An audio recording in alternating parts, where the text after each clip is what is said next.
السلام عليكم ورحمة الله وبركاته، حبايب قلبي، عاملين ايه؟ يا رب تكونوا بخير وفي احسن حال. تعالوا بقى نشوف. عايزه اقول لكم الشغل بقى بالليل وبالنهار، يعني مفيش راحة ولا عارفين ناخد كده اجازة ولا هدنة ولا اي حاجة. تعالوا نبدأ كده ونقول بسم الله والصلاة والسلام على اشرف خلق الله. لايك بقى وشير وسبسكرايب للقناة. بصوا بقى، احنا كده يعني عايزه اقول لكم انا بصور الفيديو ده كنت بالليل، يعني بقى يعني قبل السحور بشويه كده. عملت ايه او بعمل ايه؟ تعالوا هقول لكم. كانش عندي عيش خالص في البيت يعني. ده اهم حاجه، يعني بصوا، عندك العيش في البيت ده هو كده عندك الخير كله. فقلت ان انا اعمل شويه عيش عشان السحور.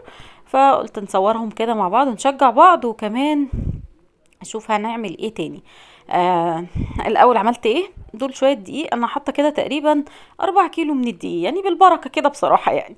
فحطيت عليه معلقه سكر كبيره وشويه ملح ومعلقه خميره كبيره، بس كده، وشويه ميه دافيه هعجن بيهم، مش اكتر ولا اقل. انا حطيت معلقه كبيره، معلقه كبيره ايه معلقه خميره كبيره علشان يخمر معايا بسرعه، لاني كنا يعني كده كنا داخلين على الساعه 12 كمان، يعني اللي عايزه اقول لكم وقت السحور جه وانا كنت لسه يعني ايه، ما خلصتش خبيز.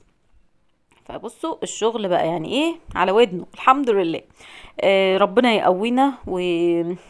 بصوا يعني انا بالنسبه لي رمضان ده احسن حاجه في الدنيا، والله العظيم. كفايه الايام بتبقى كلها خير وبركه، حتى لو بصوا بنبقى مرهقين من الشغل ومن طبعا النوم الملخبط والحاجات دي كلها.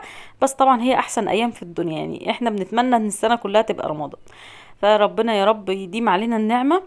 وزي ما انتم شايفين، الاول عملت ايه؟ لميت العجين بميه دافيه. انا مش هحدد لك كميه الميه لان الميه على حسب نوع الدقيق. تمام كده، هتفضلي تحطي شويه بشويه. انا كده بلت العجين زي ما انتم شايفين كده، حطيت تقريبا بصوا كنت تعبت. ربع كوبايه كده من الزيت في الاخر بعد ما لميت العجين. مش عارفين بقى ايه اللي بيقولك لتي وعجني؟ اهو لتي وعجني.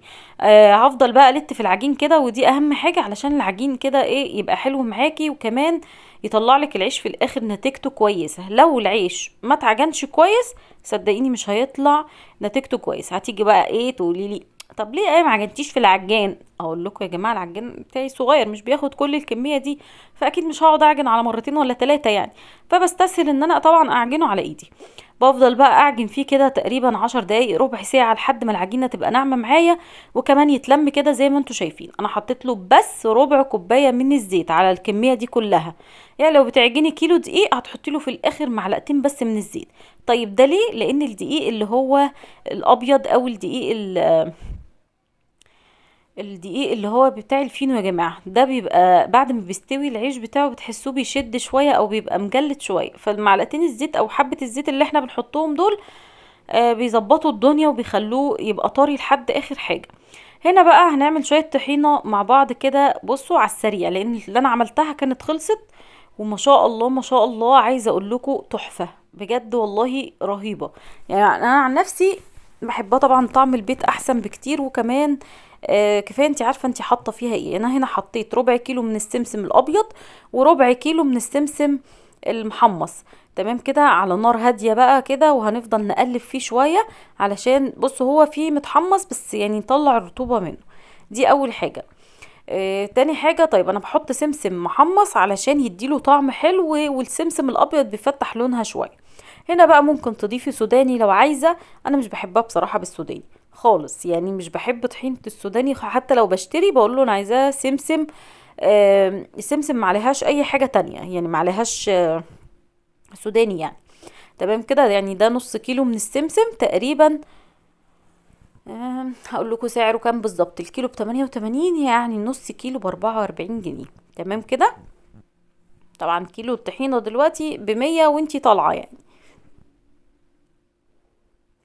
هنا بقى جبت المطحنة، وعايزه اقول لكم المطحنه بتاعتي دي سبحان الله، يعني ما شاء الله الكبه دي فظيعه وحلوه جدا ككبه وكخلاط وكل حاجه، الا المطحنه دي يعني عامله لي عقده. بصوا لازم اثبتها جامد كده لانها بتطلع كده لفوق مره واحده وبتطحنش حلو يعني. بصوا بس غلبتني حبتين 3 4 يعني.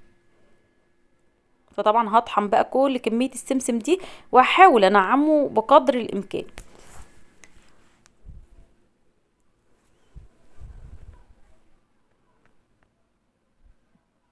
بس كل شويه اشيلها بتعمل صوت عالي قوي، مش عارفه ليه، بس المطحنه اللي كده يعني ما شاء الله زي ما قلت لكم الكبه شايفينها شغاله معايا في كل حاجه الا المطحنه. بصوا انا طحنته بقدر الامكان، آه ومفروض ينعم عن كده كمان. بس ادينا بنحاول بنجاهد يا جماعه والله.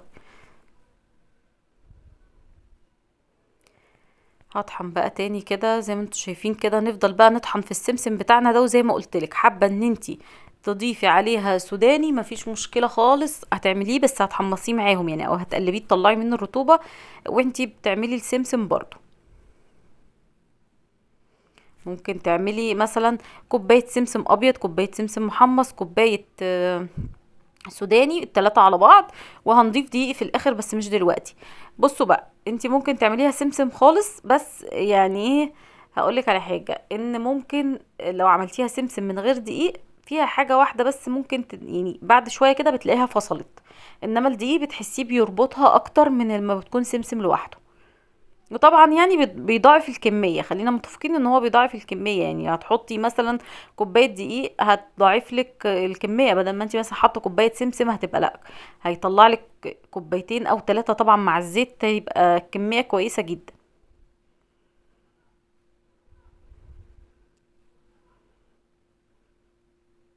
بصوا انا عايزة بس ايه اقول لكم ان هي ما كانتش طحناها احسن حاجة، يعني ايه برضو كانت.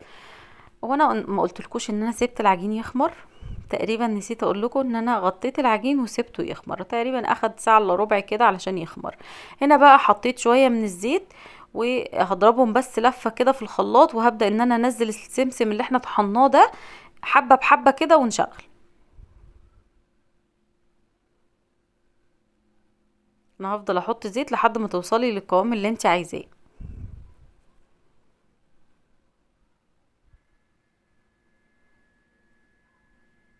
بصوا الخلاط شغال كده، هفضل انزل حبه بحبه، هي طبعا تقيله لسه قوي، فهنزل بقى عليها شويه زيت بشويه زيت كده علشان اشوف يعني بصوا كده بدأت تمشي.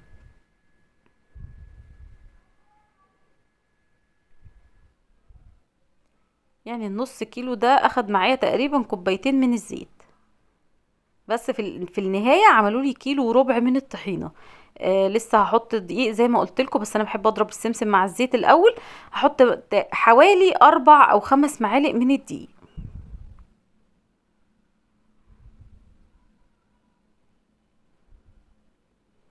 طبعا هي لسه سخنه، السمسم اصلا كان سخن يعني ما كانش برد قوي، فهتلاقيها سايله شويه، بس لما تقعد في التلاجة هتلاقيها طبعا يعني تقلت اكتر من كده. فانا لو عملتها تقيله قوي من الاول، بعد شويه كده في التلاجة هتلاقيها مسكت في بعض، مش هتلاقيها سايله معاكي ولا بتنزل من البرطمان، هتبقي بتاخدي منها زي السمنه كده بالمعلقه. فانا بحب ان انا ما تقلهاش قوي، علشان لو قعدت معايا فتره في التلاجة هتلاقيها ايه، مظبطه الدنيا كده. هنا بقى هفضيها في برطمان، وطبعا يكون متنشف كويس جدا جدا جدا ومتعقم. بصوا ما شاء الله البرطمان ده يا جماعه مش كيلو، البرطمانات دي الازاز اللي عندي دي كبيره شويه، كنت جايباه شارياها يعني، مش برطمانات حاجه بتاخد كيلو وربع من السمنه، بقى اي حاجه زي ما انتم شايفين كده بتبقى كيلو وربع. فما شاء الله عملت لي كميه حلوه جدا. انا نزلت الفيديو ده لاني كنت مصوراه في اول رمضان، وانا الطحينه اللي كانت عندي خلصت، وكمان في حد طلب مني طريقه الطحينه، فقلت لو عملت تاني ان شاء الله هنزلها لكم. هنا بقى كان العجين خلاص تمام قوي وخمر عندي وبقى زي الفل. هقطعه، انا بقطع التقطيعه كبيره شويه علشان هتشوفوا انا يعني هعمل بيها ايه دلوقتي. أه حابه تصغري، حابه تعملي عيش صغير زي الشامي كده ينفع برضو، براحتك خالص. التقطيعه دي انتي تتحكمي فيها، بس انا بقطعه كبير شويه عشان انا هقطع العيش على 4، يعني الرغيف الواحد هقطعه على 4 وحدات. وهقول لكم ليه انا بقطعه كده دلوقتي. زي ما قلت لك كده بقى ايه، انا رديته رشه دقيق بس. بصوا بمسح ايدي بس بالدقيق عشان العجين ما يلزقش فيها، العجينه ما تكونش ناشفه قوي عشان بصوا ما تهدش حيلك وانتي بتعملي العيش، وفي نفس الوقت ما تبقاش طريه بتلزق. تمام كده تكون مظبوطه، هي دي اللي هتديكي نتيجه كويسه، وكمان يطلع معاكي في التسويه حلو.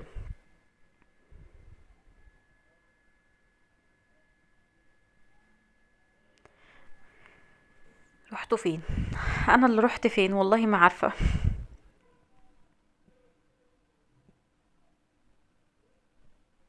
بصوا انا كده قطعت العيش، هبقى اغطيه بس باي فوطه او اي حاجه كده، وعلشان بس الوش بتاع العيش ما ياخدش هوا كده وتلاقيه يعني ايه نشف معاكي. فهنا بصوا انا عملت، يعني كنت لسه بظبط الفرن. عامة اول رغيف بيخش الفرن ده بيكون زي تجربة كده، تشوفي نار الفرن مظبوطة او كده. بصوا انا بعمل ايه في الاول، هو ما شاء الله طلع من اول رغيف حلو يعني. آم، بعمل ايه، هقول لكم دلوقتي وانا بسوي عشان هشرح لكم عملي.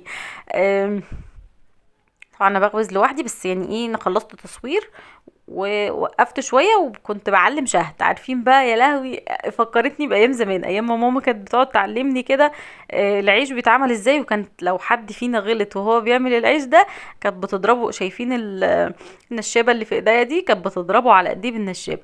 ابني بقى كان بيلعب جنبي وكان كان بيرزل عليا بالليزر. عارفين الليزر بتاع الاطفال ده، هو ده كان بيرخم عليا، هو رخم اصلا.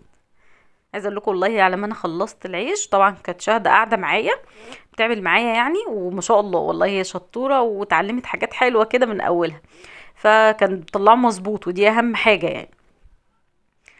كان احمد حضر لي السحور، يعني عايزه اقول لكم كنت فرحانه بيه قوي لان هو شايفني مشغوله وخلاص السحور قرب وكده، فلقيته ما شاء الله عمل طبق فول. يعني عايزه اقول لكم اقسم بالله كان طعمه فظيع، كان طعمه رهيب رهيب رهيب. تسلم ايدك يا احمد. بصوا بقى شايفين الرغيف اهوت، بعد ما طبعا فردناه. انا هقطعه على 4. طب ليه بقطعه على 4 زي ما قلت لكم؟ هقول لكم دلوقتي انا بقطعه على 4 ليه. انا مش بحب العيش اللي هو يعني مثلا لو حد قطع من الرغيف، ساعات ولادي مش بيرضوا ياكلوه يعني ايه متقطع. فطبعا انا بالنسبه لي عادي، فهو انا بقطعه صغير عشان انا عندي اولاد صغيره، فبالنسبه لهم ان هما لو اخدوا قطعه العيش ما يبقوش منها حاجه. ده المقصود يعني، او حتى لو هيعملوها ساندوتش ما يتبقاش منها حاجه. فكده ان انتي بتوفري يعني ان هو ايه يتهدر منه كتير، وكمان بيبقى خفيف وظريف وشكله حلو بصراحه. بصوا بقى في الاول انا بحطه، بتكون انا مهديه من النار خالص من تحت، يعني القاع بتاع الفرن او الارضيه بتاعه الفرن بتكون هاديه خالص. تاني حاجه ما بحطه بيكون الشوايات عندي مش عاليه قوي. اول ما بيبدا يعمل فقاقيع كده او يعني خلاص هلاقيه هيقب كده، فاروح معليه النار على الاخر، فبتلاقيه ما شاء الله بيطلع معاكي بسرعه قوي. قبل السحور بيوم او بيومين طبعا عملت نفس العيش ده، بس كنت عاملاه انا بحب اعمله كميه يعني واحطها في الفريزر. وبالذات ايام رمضان دي بتوفر عليكي طبعا فطار سحور، بتبقي يعني مش شاغله دماغك ان انتي هتفضلي بالنهار تخبزي او بالليل او الكلام ده. وطبعا يعني بالنسبه لي انا العيش بتاع رمضان اهم حاجه يكون حاجه من البيت. يعني فاهمين قصدي، ما كنش شاريه عيش من اللي هو بتاع الفرن او كده. بصوا لما تيجي تفردي العيش كده اهم حاجه ما تتكيش قوي عليه طبعا، ما تبقيش يعني. بصوا مش عارفه اقول افهمها لكم ازاي طيب. ان انا ايدي خفيفه وفي نفس الوقت بفرد كده من على الحروف وما بقاش في النص قوي. بصوا ما شاء الله طري جدا، وعايزه اقول لكم والله ريحته يعني ريحه فعلا خير.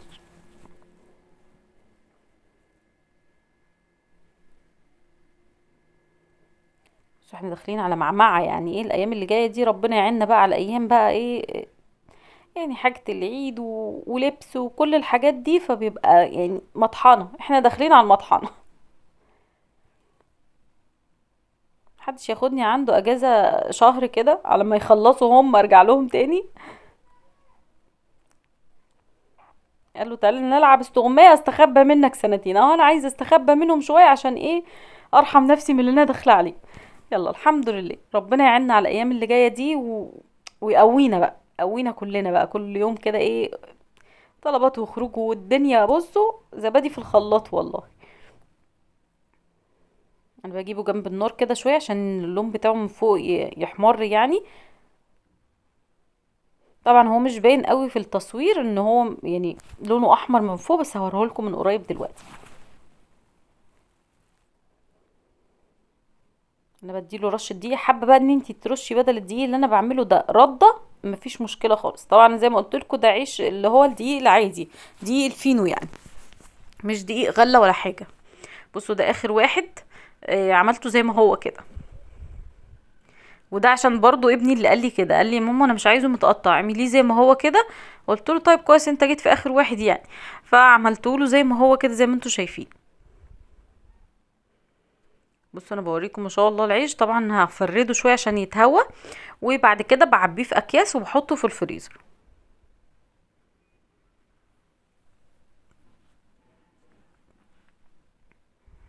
خلاص الحمد لله خلص، الحمد لله خلص. آم، والله كانوا يعني ايه حاجه خفيفه كده وظريفه وما حسيتش بيهم الحمد لله. هوريكم طبعا شكله من قريب. الاول انا بهويه كده شويه بس عشان ما يبقاش يعني لما بتحطي حاجات سخنه كتير على بعض بتبقى طريه وكل حاجه بس بيعرق. فاهمين؟ بيعمل بخار يعني بتاعه وبيعمل ميه كده فبيبوظ العيش، فلازم تديله سنه هوا كده وبعد كده طبعا تشيليه. ما ينفعش تشيليه وهو سخن قوي، بس في نفس الوقت ما تسيبهوش يبرد قوي وبعد كده تشيليه في الفريزر.